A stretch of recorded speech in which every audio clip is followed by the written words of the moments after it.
There is an element of the feature film that I'm shooting this fall, Concrete River, that has really pushed everything forward, and that is the pitch deck, and specifically emphasizing design. When my DP and I were first developing Concrete River, we knew that we needed a pitch deck in order to actually show it to people and gain interest. So we thought that we could just develop one on our own. We both cracked open InDesign and found some photos and cobbled one together. Now, I know the elements of what goes into a good pitch deck, and that is namely just giving people a sense of the story, the visual style, a few comparables, and then why the audience will like it. You keep it short and sweet. That way people can get a sense of the world they're getting into, and then they can decide whether they want to be interested or not. And my DP's wife worked at Village Roadshow, rest in peace, at the time. So we decided to give it to her, and she shopped it around the office a little bit, and they gave us their initial impressions, which were, this is pretty good, but if we want to be taken seriously, we were going to have to step our design game up. So I did something that I had been putting off for quite a while, and that is hiring a professional designer. And that has changed the game completely. It has made our project even more attractive than I could have ever thought. And it also made me realize that I wish I had made a decision earlier in my career to start taking design seriously, because design is not a decoration.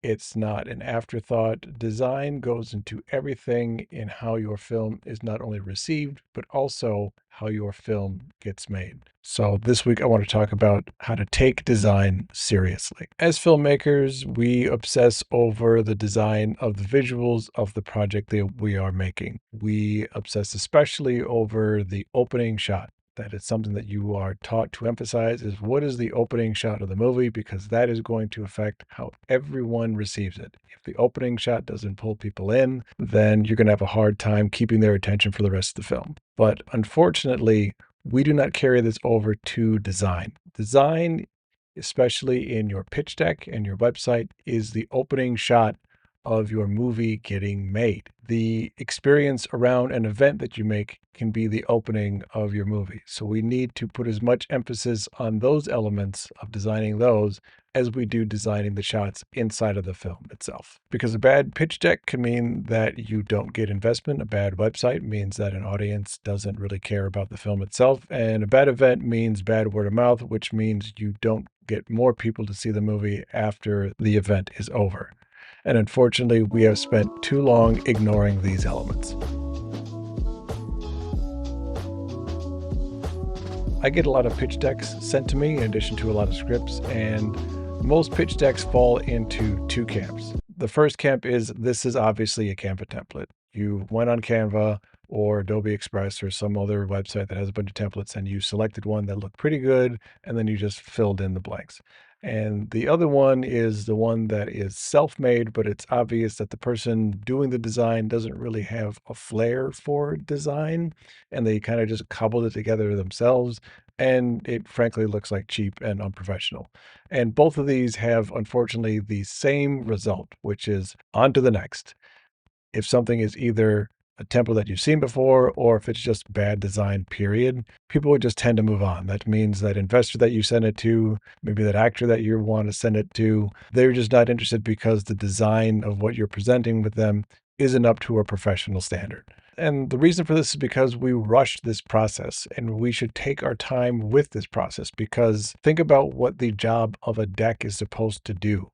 It's supposed to be the thing that brings in interest and most of the time money. And if you are not paying attention to the design and the professionalism of your pitch deck, the person who is potentially going to invest in you will think, well, if they don't pay a lot of attention to the design of just this simple deck, what else are they not going to pay attention to? And if I'm going to give somebody, let's say, 50 to 100 to $1 million to make a movie, if they don't really care about the design of this, they're not going to really care about the design of the movie, which means I stand a greater chance of not getting my money back. In regards to the raising of money, while the pitch deck is there to unlock a potential investor, we also have to think from the investor's perspective, and we also have to think of our investors as people. A lot of times I get a lot of questions of like, how do you raise money? And it's almost like, how do you find this magic genie bottle that you can rub on and then money comes out? What you are doing is you are inviting somebody in to your film. They are a partner in the movie. They may not be working on the creative level, but they are bringing an element to it, which is money. And money is something that somebody has spent most often a lot of time and energy to build, and they are giving that time and energy to you to make something. So if we value that, then we will value the design of our decks. I'm going to bring up both decks right now, and I'll show you the original one, and I'll give it a critique, and then I'll show you the updated one and why that one has performed much better. Now, this is the original pitch deck, which I do like the image that we chose for this. I mean, it's very simple. It's got a title, film by, and my company logo, the Blender Future Project. It is a little dark, which at the time that we were writing the movie, it was like very dark and dramatic. So I guess that's why we went with that. Here's another image that we have, and this is the log line here. A homeless hip-hop music producer hopelessly tries to reconnect with his estranged daughter, but meeting a young drifter changes the way he sees the world. And again, it's really simple, just like black, white on black with an image in the middle. And we're continuing down this theme of just like mostly darkness, one image in the middle, and white text. This is the synopsis, which will give you a better idea of what the film is about. Then I have a quote in the movie, which is just, again, white text on black. Here we're starting to see some of the characters. We have a page for the main character, Travis, our homeless hip hop producer. Another page, another page for Alice, the teenage runaway that he meets. Then we have a page for the music. Music is a big part of this film, and this page is to emphasize that while this is a film where the character is homeless, the fact that he is a music producer and that he's making music is like a big part of it. So it's not just a drama, it's actually a music film. So I included the playlist here that I made for the film. I always make a playlist whenever I'm writing anything. I need to actually make the soundtrack for what I think the movie is going to sound like before I actually write the film. And then we have some examples of what the songs are going to sound like. And then the visual style, we have this photo that I found somewhere, which shows the synesthesia that Travis has. And again, it's got this like blue and purple and all these like prismatic lights that we're going to try to play with. And then here we have our team. This is me in the middle, my DP and my producer, who's kind of making a scowl on his face. I've asked him to actually give me a better picture than that. And these are our previous projects that we've worked on. These two are mine.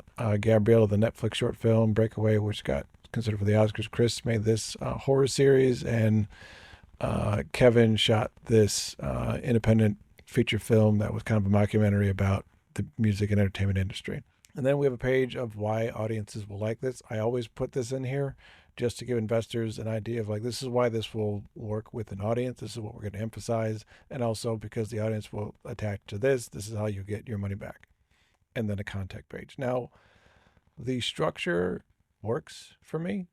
I think start with just a nice image that gives people an idea of the film with the title, then the log line, then the synopsis, then a quote, then some of the characters, then an additional element that makes the film stand apart. In this case, it's music, but it could be really anything that is really the thing that makes your film stand out.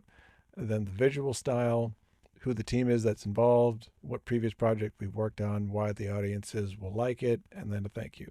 However, as you can see, it's very dark and simple. My DP made it, and it's not like terrible. It's not like, oh my God, this is the worst thing I've ever seen. And even the reactions we got were, this is pretty good. But there's nothing that really makes it stand out. This would be, at best, if we sent this to a production company, it would be in the maybe pile. So let me now show you what we did for the new deck, which we had designed. So we took that image here, and we made it the cover, because this image with the color, I keep doing that.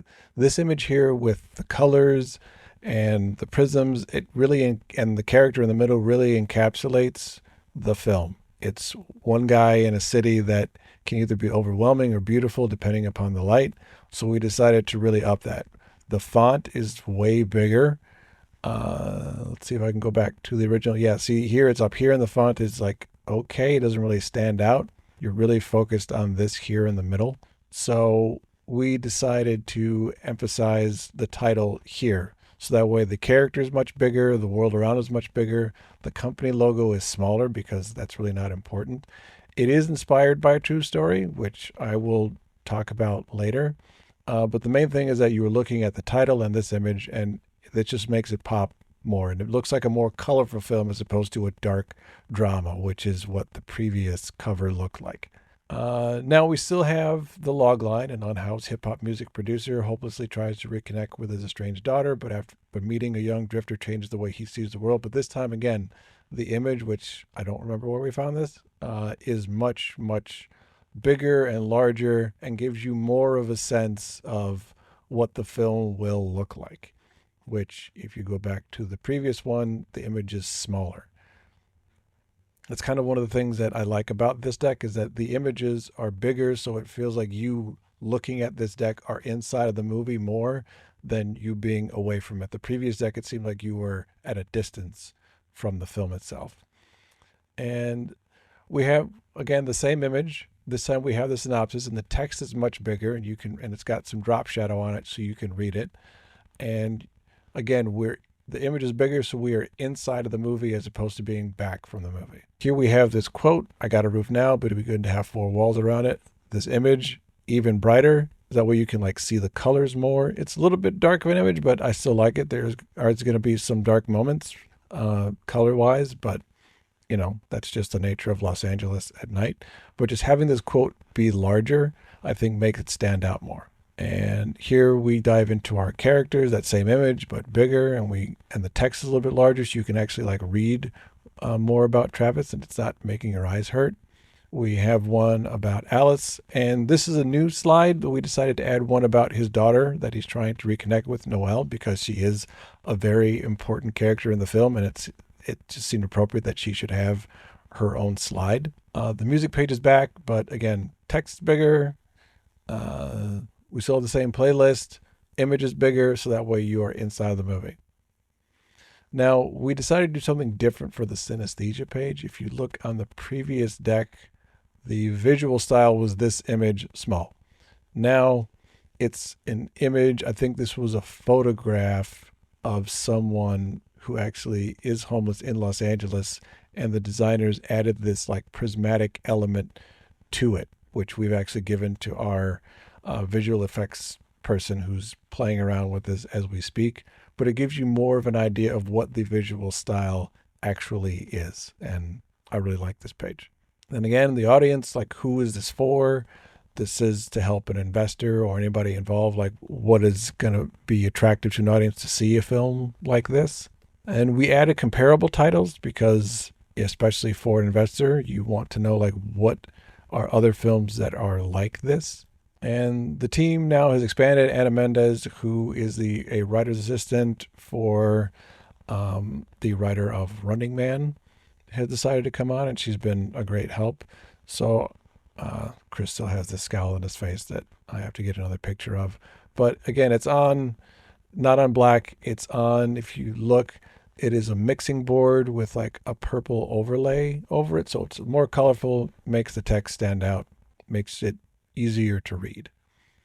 Still have the same previous projects, but the text is a little bit bigger so you can read it. And then we have a thank you page.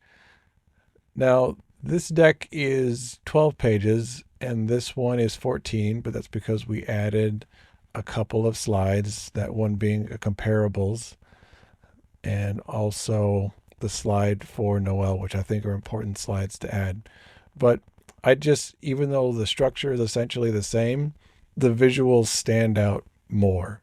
They're brighter, they're bigger, and that way you feel like you're in the movie. You can kind of get an idea of what it would be like to watch it, what it would be like to support it, as opposed to the previous deck where it was like very dark and the images were really like compressed.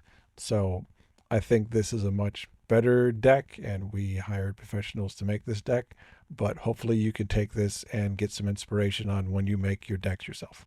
Now, while I hired a professional to redesign my deck, and that was an investment I chose to make, I know a lot of people can't afford to hire a professional designer. Hiring a professional designer can sometimes be a $1,000 to a $1,500 investment. And depending upon the budget of what you are making, that may not be an investment that you want to make, even though I do highly recommend it. But I would say if you can't, afford the money to bring in a professional, at least spend more time on it. If you're going to find a template, see if there's a way that you can really customize that template so that way it fits in with your movie. Be more selective about the fonts and the colors, because those are all things that are going to go into the film itself. I'll give you the example of Concrete River. You look at the opening poster, there are a lot of blues and purples in that opening image, and those colors are going to be very important when we make the movie itself. And it's those kind of things that need to be paid attention to when you are designing the deck, because that shows that you are also thinking about the design and the quality of your film. If you can, do a search for specific templates that are for film itself. You can go on sites like Envato, maybe even Storyblocks, and find templates that are made specifically for filmmakers that are pitch decks. And I would start with those as opposed to just a generic Canva template. And the last thing is to make friends with designers. If you can't afford to pay a designer, at least meet some designers and get feedback from them. Maybe one of them will decide to take on the project for a discount. We actually got a really good discount for Concrete River because I knew the designers. And if you know designers, go ahead and get their feedback on your deck and what they would change. Maybe they can give you some pointers on how to make it better, or maybe they can even decide to, if you've done the initial legwork, they'll take a pass at it for either free or cheap. And that way you can come out with a much better deck than if you were just to do it yourself quickly over a weekend. Because remember, the deck is the first time that anybody is going to get an impression of your film, so make that first impression count. The website. Now, if your film does not have a website, you are not building an audience. If you're building only on social media, you are building a following, but that's not necessarily an audience. I know that websites are seen as something that's like archaic or old school, but websites are where you can do things like gather email addresses, and email addresses are a filmmaker's best friend. If you were to gather a large social media following on, let's say, Instagram for your film, and you were to say, come see this movie at this time, you will get less people who will actually take action to either buy a ticket or spread word of mouth than you will if you have an email address, at least on the independent level. Now, I know things like Ryan Coogler's Sinners and Obsession and other films that have very large marketing machines can just go ahead and dominate on social media. And social media is important, but remember, you are renting all of that attention. You don't own it. And you, as an independent filmmaker, especially, you want to own that audience as much as you can. And the way to really own that audience is via email. Films that I have never even heard of, sometimes I will get referred to by email and I will go see that movie. There is this film right here that I initially was introduced to via email, and I wanted to go see it. And it was really easy to go like watch it on Kinema, which is a platform that I think every filmmaker should investigate, especially if you're doing self-distribution. And if that had just appeared on my Instagram feed, I probably would have not paid attention to it. But because I saw an email, and with an email, you can go into more depth than you can on just a simple post. So I was able to read what this film was about, when it was screening, who the filmmakers were about it. Then I was able to go to the website and look at it even more. And by that time, I was already invested. Like, yeah, okay, I'm free on this evening to go watch it. And it's all, I think it was only like $10 to watch it. And there was a Q&A afterwards with the filmmakers on Kinema. So I decided to go ahead and spend that $10 and see the movie. And without email, that's not a choice that I probably would have made. Because a website is a place where you capture emails, you want to emphasize the design of it. You want to make it appealing to look at and also simple. You want to make it especially easy to capture email addresses. I recommend having a spot at the bottom to collect an email address. And if you can, just have like a little pop-up so that way somebody can easily sign up to your email newsletter, whatever that is, whether it's a Substack or anything. And you want to, on your website, especially in the beginning, just have a brief overview of what the story is, who are some of the main cast and crew, especially if you have somebody that everybody knows, and then how people can get involved. Keep it simple. Maybe have like 3 pages, your home page, an about page that goes into more detail about the story and the cast and the crew, and then a contact page. And the contact page, you want to again have a place where people can email you and also sign up for the newsletter.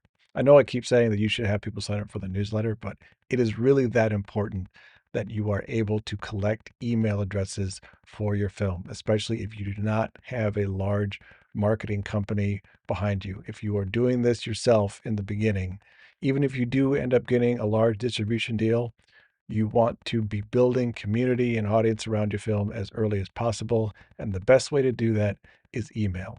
And in order to collect those emails, having a great website is key. I would also, again, try to avoid generic templates. I know there's a lot of like stock sites where you can build a website, like Wix has a lot of templates, but I would again try to find templates that are specific for film. I have been using WordPress for forever. That's how I build my website. So I'm able to go and find templates that are specific for film. And I just pick those and I customize them to what I need them to be. Now, you don't have to go into that much detail or go that deep, but I would at least look for something that is for film, that looks like it is a filmmaker's website. Even if it's on something like Squarespace, see if there's something that is close to a filmmaker's website that you can find. Look at websites of films that are similar to what you're making and use that as inspiration. And again, get a professional designer's eyes on it. And even if they're not making the website for you, they can give you wonderful feedback that can make your website all the better. It really is that important to emphasize the design of your website. Right after film school, one of the first jobs that I had was working for the McDonald's Corporation, not in a restaurant, but the actual corporation in Oak Brook. I worked in the corporate events and corporate video department. And working for the events gave me a whole new understanding of everything that goes into an event.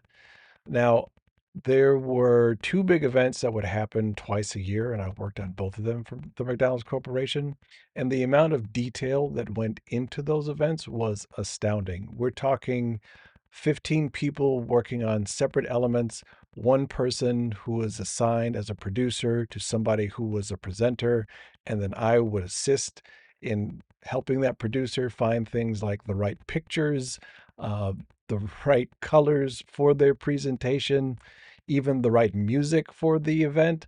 I remember my job for one event was to find world music that specifically did not have lyrics in it because they didn't want the lyrics to be distracting when people entered the room. And even things like the lighting of the stage and the presenters and the background were all elements of detail that were highly emphasized.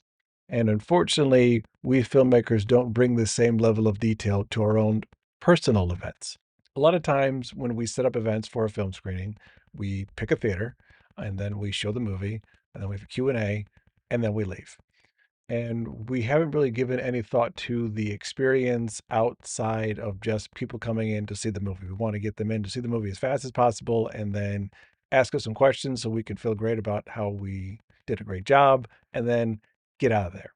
But I think we spent a little bit more time upon the atmosphere of the event, it would make our film stand out even more. Pay attention to how the venue that you choose coincides with the film that you're making. If you're making like a tiny micro budget movie, maybe trying to rent out a large theater isn't the path that you should go. If it's a very small, intimate story, then maybe choose a small, intimate space and have a few events. That way, people are in a space and they feel the same things that the characters feel. think about maybe having some music or specific lighting or where you maybe put a merch table. All these little elements of design into an event can make the event stand out, but more importantly, make people want to tell other people the next time you are having the same event or a similar event. There is an event that happens once a month here in Los Angeles called Coffee House Cinema. It's something that started on Substack, and it's 2 to 3 short films that screen once a month in a coffee shop at night in Los Angeles. And the event is specially made and curated so that way it just feels like a communal atmosphere.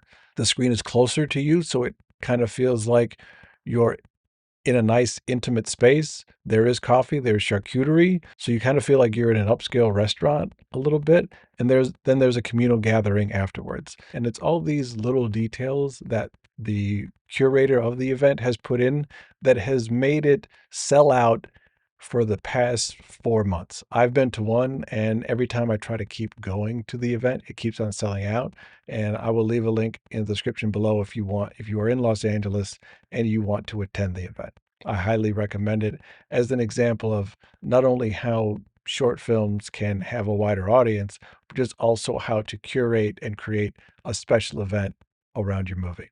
Because especially as independent filmmakers, what we want to do is to create an experience that our film provides. People are there to see the film, but if we can also give them a film and an experience, that will bring greater word of mouth than the film on its own will actually make. And you don't need a big budget to do this. You don't need like thousands of dollars. You just need the right attention and, again, the right emphasis on event design. So here's what I would like everybody to take from this video. Design is not what you do when the film is finished. Design is what you do in order to start the film and get it finished. It's how you attract investors, collaborators, audience. Design should be inside of everything that you do. The amount of time that you spend designing a shot, getting a performance right, and in the edit, have that same amount of effort and attention to detail in the design of your pitch deck, your website, and your event. Your film will be better off for it. Don't forget to like, subscribe. I will leave a link to the pitch decks for Concrete River, both the original and the updated, so that way you can compare and see what changed. I think that would be really helpful for everybody to see. I also write a Substack every week, so I'll go to my Substack page, marislitica.substack.com, if you want to get thoughts like these in your inbox every week. Thank you for watching, and I will see you next time.